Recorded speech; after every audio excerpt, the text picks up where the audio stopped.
Move your body up and down.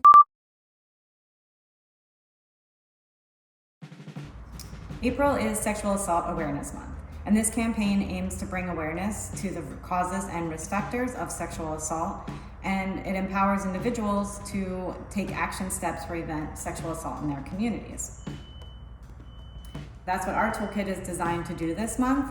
We have 3 videos as part of the Ultimate Consent Toolkit that will help you be aware of what sexual assault is, be mindful of what consent means, and help you have healthier relationships. So keep watching and see how our first workshop goes. Today we started with consent in relationships. So we did a little bit of word associations around consent. We watched some videos courtesy of Planned Parenthood, I highly recommend. And then we discussed what are the challenges that come up around consent in real life.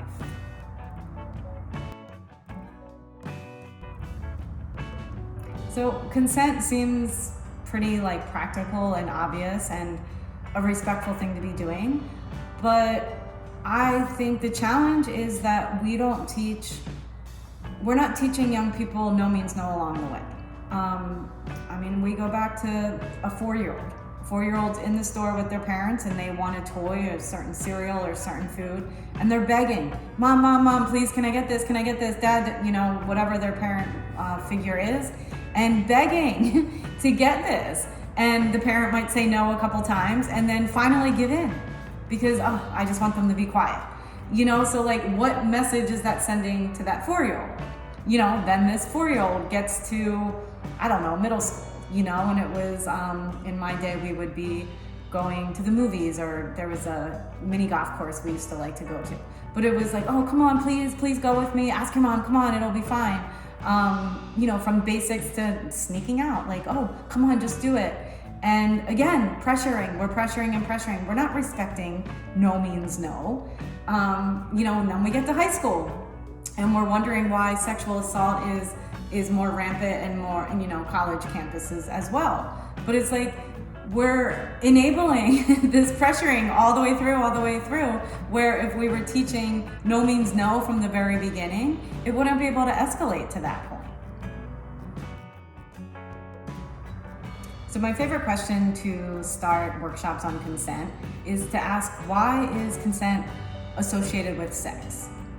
The definition of consent is asking permission. And so when we're using asking permission in other contexts, we don't say, did you get consent from your mom to go to the movies tonight? Or did you get consent from your teacher to hand in that assignment late? Or, did you get consent from your sister to borrow her shirt? It sounds weird when we're using it in that way. And so I argue, why don't we just talk about it as asking permission? Just like we would say, hey, did you ask if you're allowed to do that? We can be using it the same way to say, hey, did you ask if you could treat that person to dinner, or you could hold that person's hand, or it's asking permission. And so I would like to propose that this is just normalized as common courtesy and respect. Several years back, Planned Parenthood used the acronym FRIES to define consent, and it stuck with me. I tended to use it in a lot of my workshops, and I want to share it with all of you because I think it's very clear and easy to remember in the context of consent and asking for permission. So if we look at each letter in regards to consent, the F is freely given. That means I'm saying yes to what's going on without any pressure, or without feeling threatened, or without feeling scared or intimidated in any sort of way. I'm freely and willing, engaging and saying yes to the question I'm being asked. The R stands for reversible. And in the context of consent, that means I can change my mind. I might say yes and then decide, you know what, I want to go back. And my partner is going to respect those boundaries because that's aligning with consent and respecting my choice. So we have F, we have R, we have I is informed. Informed is talking about what birth control we might be using, or talking about what other partners we might have, or any STDs that might be involved. So it's an open, honest, informed conversation to kind of know what we're getting ourselves into, so we know if we want to give consent or not, or what we want to consent to. Then we have E. E is enthusiastic. And so enthusiastic is like our body language is saying it, we're verbally saying it, we are completely in agreement with what's happening, and it's very enthusiastic and fun experience for both parties. And S is for specific. So we want to be specifically asking for permission along the way. Saying yes, you can take my shirt off doesn't mean yes, you can take my pants off. So it's being able to communicate and being comfortable and getting consent across the way. So fries, it just was a fun kind of way to do a check-in and make sure both parties are on the same page and make sure boundaries are being respected. And so when we were watching the videos, courtesy of Planned Parenthood, we watched one that was about, how do we know the other person's into it? How do we know the person's not into it? And if, we're kind of unsure. And it was very clear on body language and watching and listening. And the videos were great and I feel like relatable to real life. But the feedback that I was getting from the workshop participants was that it was like cheesy. And we realized that it's cheesy because it's not modeled for us.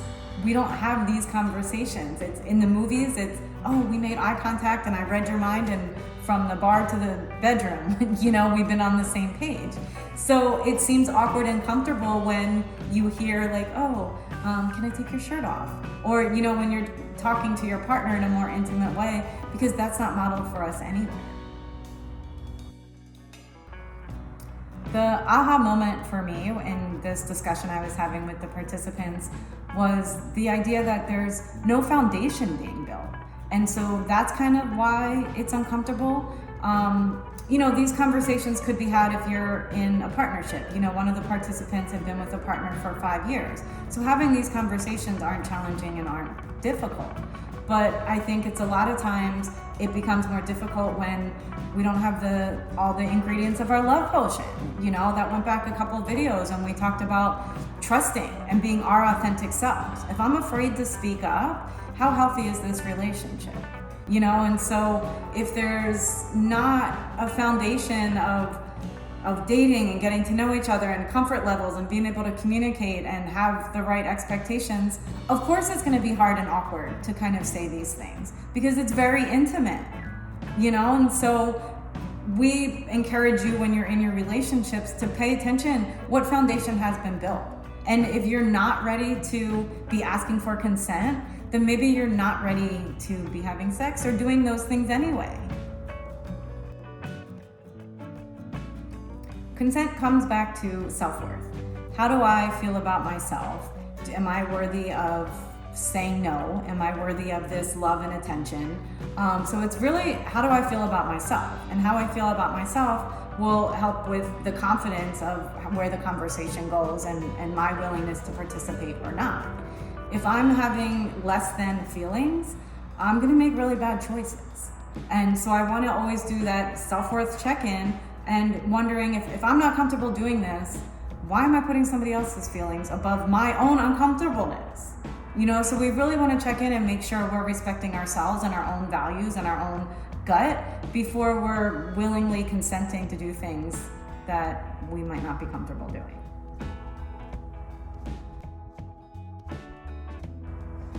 So I hope you find fries to be useful. I feel like it's a great acronym. Share it with your friends. It can be applied to all sorts of circumstances, not just related to the bedroom. And use it and pay attention and listen to your gut and make sure your self-worth is all part of this, saying yes or saying no. So the challenges this week are interesting because to get consent, it involves two people. It would be me asking somebody for permission about something and their response. So for purposes of challenges for this week, we can only kind of control ourselves. So the first challenge, I encourage you to normalize consent. make asking permission a normal thing to do in all of your relationships. Start getting used to asking your sibling to borrow their tablet or borrow their clothes or take their car or whatever it is. Make it normal to be asking for permission for things. So when it comes time to more difficult or uncomfortable situations, you've made the habit of asking for permission. The second challenge is adding this, asking permission, normalizing permission in new relationships. Maybe you're on your college campus and it's asking somebody to borrow a pencil. Just kind of getting used to having conversations with people and asking for permission. Hey, do you want to grab a coffee sometime? Do you want to go to lunch? Can I treat you to lunch? But so as you're developing new relationships, if we add this to our normal conversation, it's going to normalize it when the relationship advances. And the third challenge is to accept no's with grace and respect boundaries. When you're asking permission to do things, we can't always expect a yes. And when we receive a no, don't take it personal. It's their own personal boundaries, their own personal prerogative, and we need to respect that. I really do hope you take the time to do these challenges. As we said earlier, April is Sexual Assault Awareness Month, and the campaign is designed to empower individuals to make change. You have the power within yourself to do things differently. So if you look at this from normalizing consent and making these changes in your own world of asking permission with family, friends, coworkers, new relationships, intimate circumstances, the people in your circle are going to see you doing things differently, and maybe you'll influence them to do the same. And if you struggle, it's okay. I would love to coach you if you would like some help navigating through some consent or assertive communication. I'm here for you. In the meantime, thank you for watching, and we hope you join us at our next video. Thank you.